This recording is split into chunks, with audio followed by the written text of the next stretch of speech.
भारत में अधिकतर छोटे किसान हैं और हमारे विकास कार्यक्रमों की एक बड़ी चुनौती यह है कि छोटे किसानों की आजीविका टिकाऊ तौर पर मजबूत हो।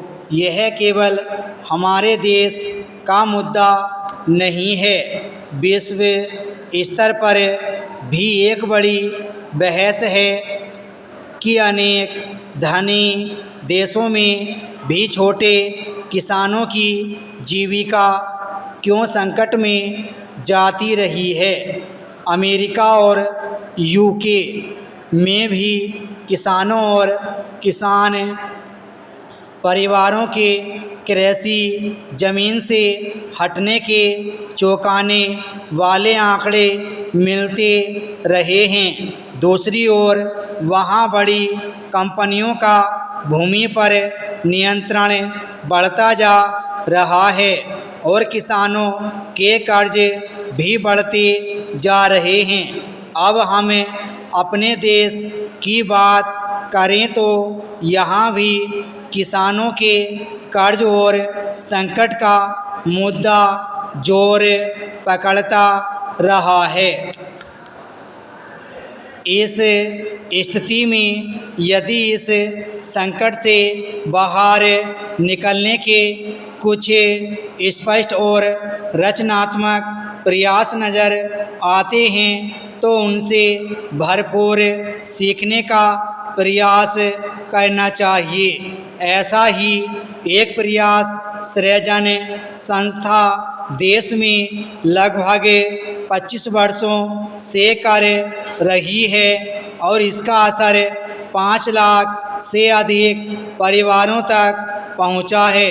इन प्रयासों की एक विशेषता यह है कि जो छोटे और निर्धन किसान या कमज़ोर वर्गों के किसान प्रायः उपेक्षित रह जाते हैं, उन पर ही इस कार्यक्रम में सर्वाधिक ध्यान दिया जाता है।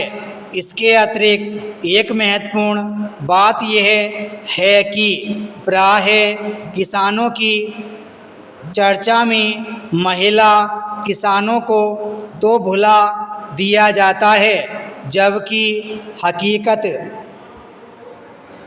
देखें तो खेती किसानी और इससे जुड़े पशुपालन में महिला किसानों का बहुत महत्वपूर्ण योगदान है। पर्वतीय क्षेत्रों में प्रवासी मजदूरों से अधिक प्रभावित क्षेत्रों में तो यह योगदान और भी बढ़ जाता है। अतः महिला किसानों और उनके योगदान की उपेक्षा किसी भी तरह न्यायोचित नहीं है। जिस तरह सृजन संस्था के कार्यक्रमों में महिला किसानों को अधिक अवसर प्रदान हुए हैं, उससे यह स्पष्ट हुआ है कि उनमें कितनी रचनात्मक प्रतिभा है, जो अवसर मिलने पर बहुत सुंदर परिणामों में व्यक्त होती है। सृजन के कार्यक्रम की एक महत्वपूर्ण विशेषता यह रही है कि अपने अनुभवों और प्रयोगों से सीखते हुए यह निरंतर प्राकृतिक कृषि की ओर बढ़ा है।